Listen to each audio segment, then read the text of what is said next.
this season will actually be my 7th season at Chichester. I started with the under-16s with Malcolm and kind of progressed up until now.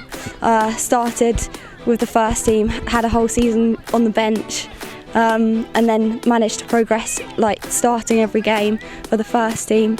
So it's been really good to see the club progress, and I've enjoyed every minute of it.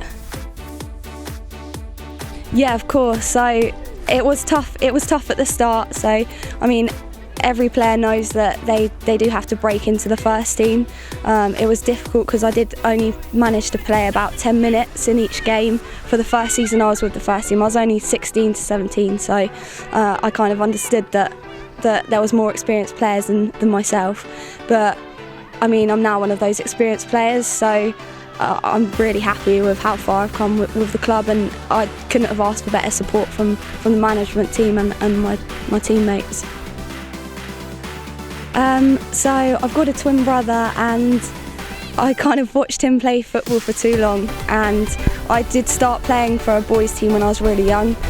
So I think I was around 7 or 8, so I started playing really young. And then obviously when girls have to stop playing with boys, I got on the phone to Malcolm, and he had obviously a youth team up and running, so managed to get in with the girls team at Chichester. So I actually started as a striker. Now I'm left back. Managed to move my way back through the ranks. But to begin with, it was obviously scoring goals. Love scoring a goal, although it took quite a long time. But now I just get a thrill of making a massive challenge. Like there's a couple of games where I've made a last-ditch challenge and managed to pull it off somehow, but I just get a massive thrill out of just beating a player for speed, or just making a big challenge at the end of a game. No fear of getting stuck in then? No, I love getting stuck in.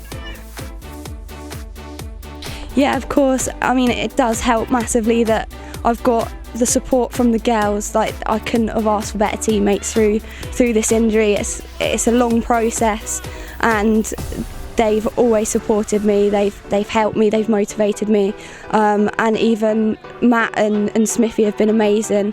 They've offered so much support, and that's the biggest thing that has got me through this long process. There's still quite a long way to go, so I'll obviously keep coming to training, doing my rehab, and hopefully I'll be back soon. All the jobs that I've been in have actually been really flexible, and they really understand that I need my Tuesday, Thursday and Sundays free. So yeah, they've been really understanding, and I mean, the girls are in a lot of jobs where they understand and are flexible with football. And what is your day job? Do you enjoy it, and how do you make it work with your football?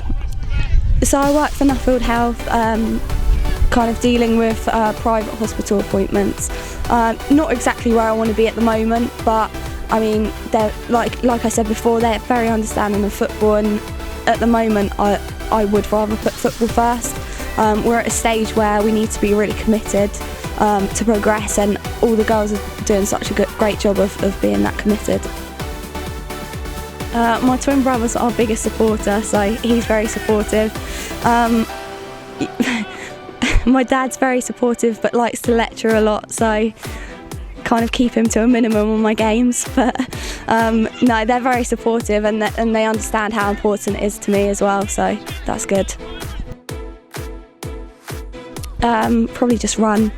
Love running, but yeah, I couldn't. Well, having an injury has made me realise that I can't live without football. But sounds sad, but you know. But there could have been potential. We could have seen you at an Olympics, though, running through GB. Well, yeah, you know, get my running legs out. Got no legs at the moment, so. Still time. Still time. It's really great to see some of the young players coming through. Like I said, obviously I started in the youth section of Chichester, and it's great when you see players coming through and progressing. It just shows that we're a family club, and we keep our players all the way from youth to first team. We want to be progressing those players rather than bringing kind of loads of new players in and kicking the youth team out. So that's really good, and I have spoken to some of the youth players and tried to offer some advice. It's a very frustrating stage to be in when you're trying to break through to the first team, so the key is just to be patient for them. But yeah, I try to offer as much advice as I can, and hopefully they take some of it on board and it helps them. So at the moment, obviously, to get back fit and playing, once I'm back on the football pitch, this injury's made me realise I just really want to push myself, and I'd love to do that with Chichester. I think it's amazing how far the club's come so far, and it just shows that nothing's impossible, that the club can progress to wherever it wants to be, and I honestly believe that with the girls we've got, with the coaching team that we've got, that we'll go far.